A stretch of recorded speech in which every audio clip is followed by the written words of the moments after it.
So so I straight away jump to the point, and I will think about 20 minutes like that. The whole 20 minutes to 30 minutes.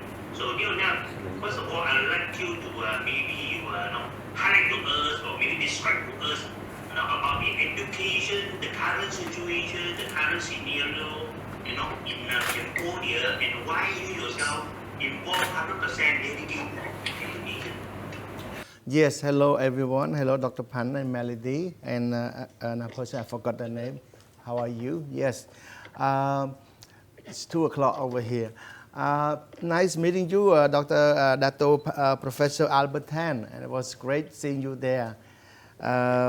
Cambodia in the stage of changing, it's a stage of evolving, and education sector has been growing very steadily.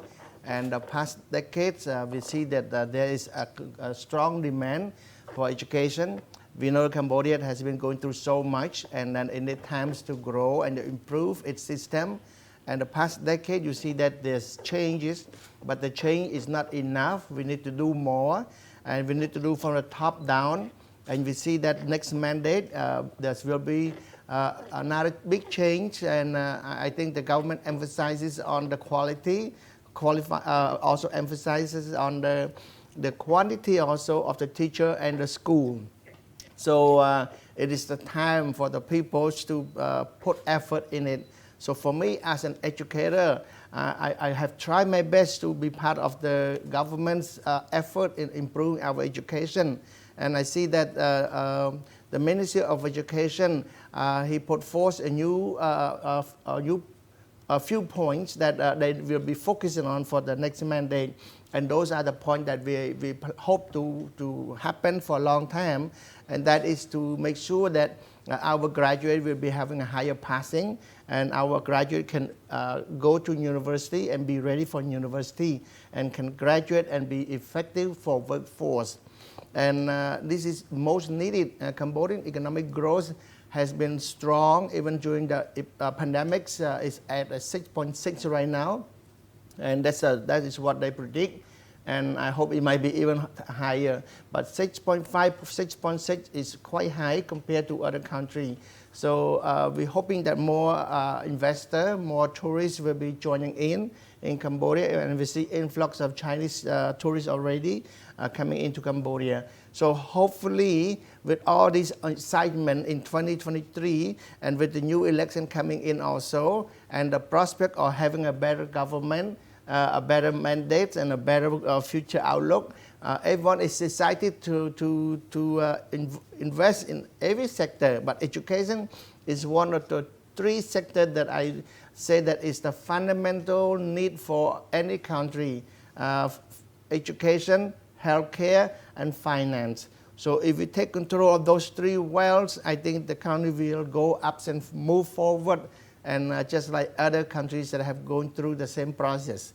So to me, I'm very excited and look forward to it, and because of that, we have decided already to go for public for our MJQ education for March, the end of March and early April. And it is in the waiting process for the approval from the SEOC.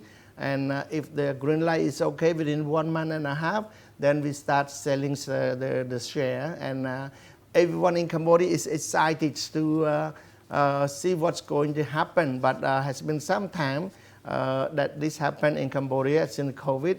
So this is a new excitement. So I look forward to the process and to how it reacts in the stock markets.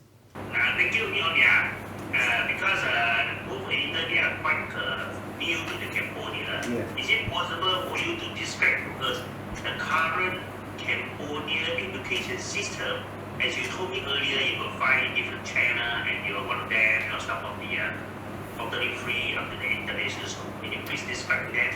Yes, in Cambodia, because of the limited finance and also limited infrastructure, the government works close with the private sector in providing both the primary, secondary, and tertiary education. So right now, according to the government's statistic, they can only absorb about 10 to 20,000 students graduate per year. and then we have about 100,000 to 120,000 graduates per year. So for the higher academics institution, we need to have more schools, and it could only be absorbed by the private sector.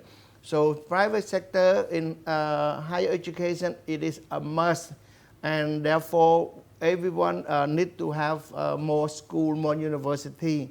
And university in Cambodia is a lot, but we need more quality. We need more research. We need more qualified professor that can do their job, that can train teacher, that can train students, so that when they come out, they can enter workforce effectively and with productivity.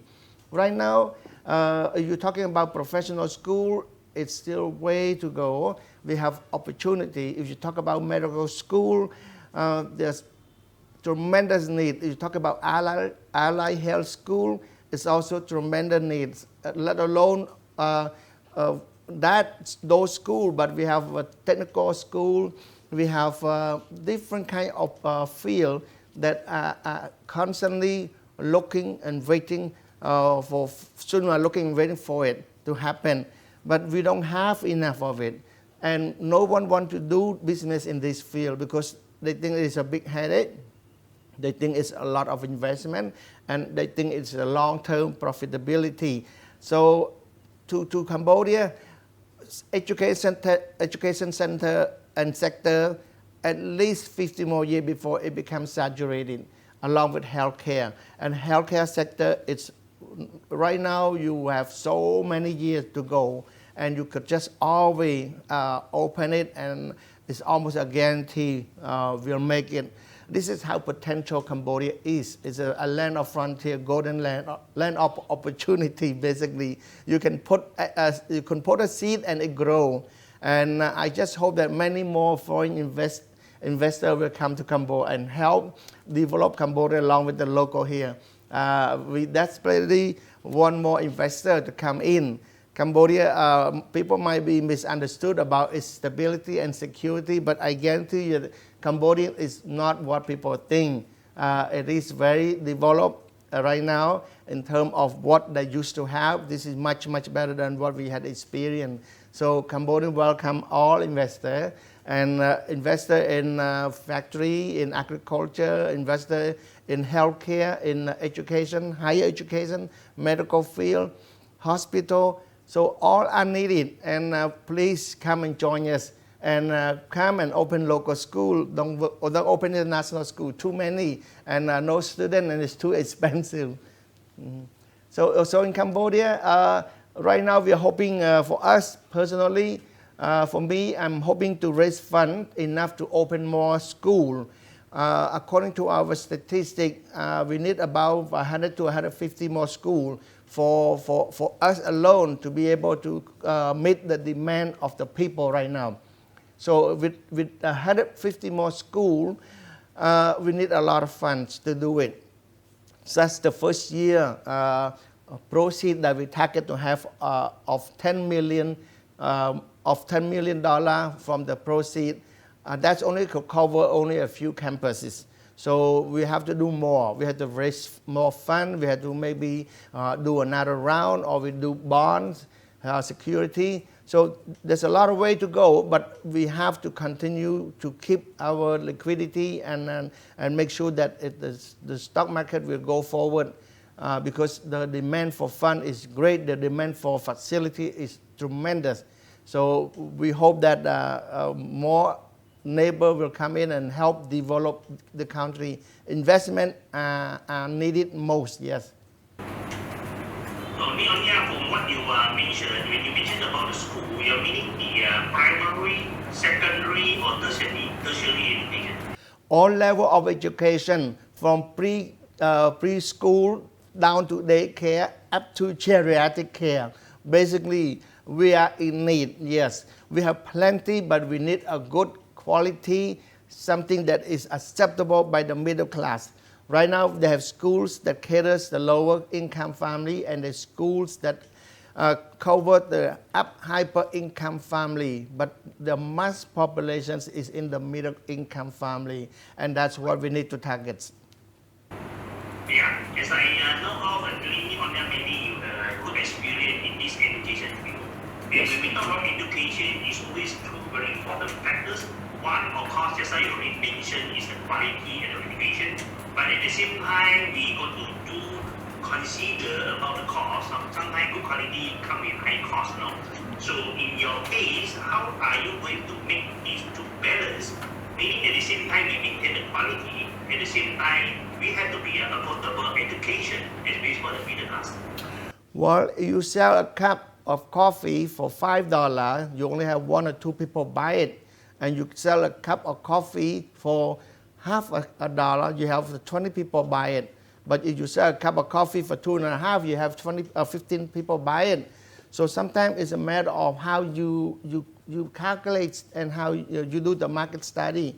So for us, we are in the middle. They have no direct competitor. Most private school here is very similar quality to the public school here, which means that it's not much different. It's just they're more confident to the parent. That's all.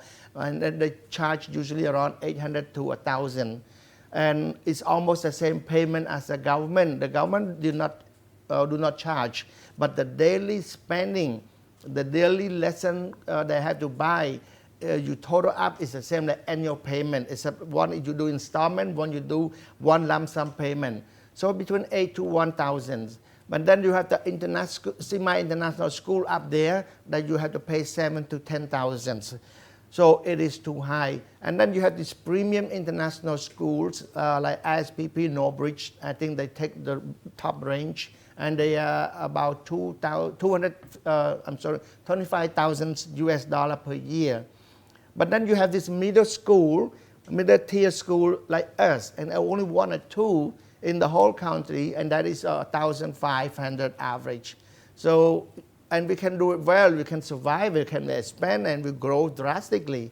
So I don't have to low down to 800, I don't have to go down to 10,000. Mine is only about 1,002 to 1,008. So, but it's meet the requirement that everyone to go, and we can maintain quality, and people are just jumping in, they're waiting in line. Every campus we open, doesn't matter who you are, you can compete up front, back, sideways. Students will not go, they will come to us. This is how people are judged by the modernity of the school, the quality of the school, the program of the school, and how their kids learn, and how their kids behave, and how safety is the environment. So it is not about cost, it's about how you do it, and if you know to do it. A lot of people, they do this for the speculation that they can just open and earn money. They do head count.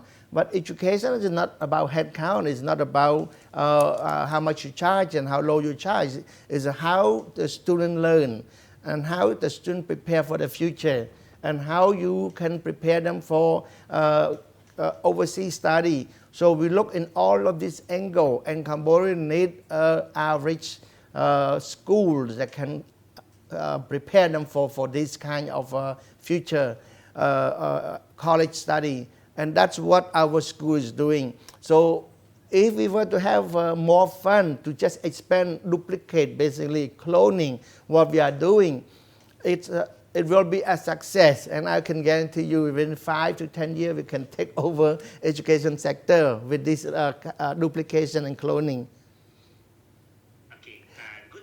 I want to just emphasize that we not just open school and university and international school, whatever. We need schools and universities that have specialty.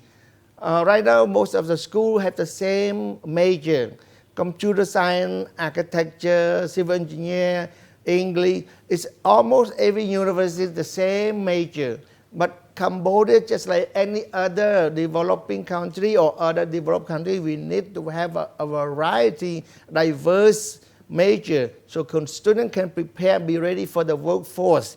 And the workforce, you have so many jobs that are available, that are needed, and right now they cannot afford to find any specialists in those fields. So they end up hiring expats from Malaysia, Indonesia, Singapore, Philippines, and also from Europe. But as a country with a very developed economy, we cannot rely solely on expats for this top management and top field. So that's the reason why everyone, not just overseas who come here, but the local here, they need to re-emphasize their university and their department and the major that they are having right now.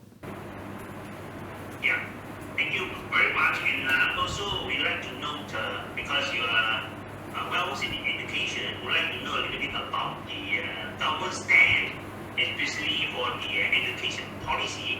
Because as you know, some of the countries sometimes they don't want the international sleepers. They would like to have a local, which also match the local government needs. Is there any restriction, or is there any encouragement from the government standardly? Well, actually, Cambodia is one of the few countries that are very open in doing business. They welcome foreigner, they welcome direct investor. I think that's the most opening one. The government welcome with have so many incentive also that give opportunity to foreigner and also protect the company, and they make it easy policy for the foreign investment.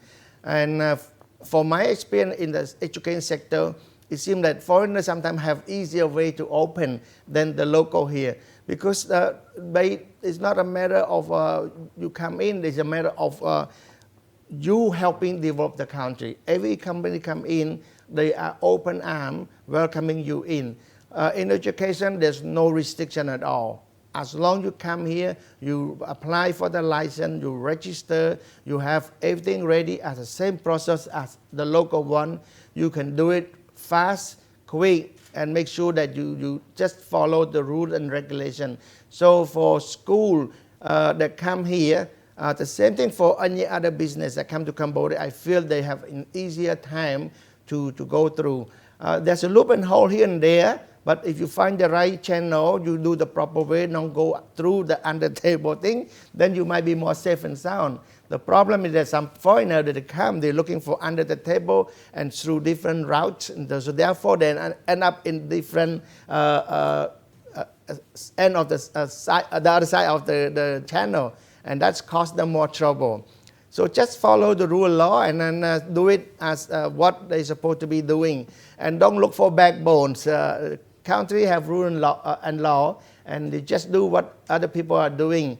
And the government welcome that practice, because they want the people to change their mindset. They want the people to do the right thing, and they want foreigners come and do what's the rule and the policy of the country, but not ban it just for the purpose of a foreigner. Yes.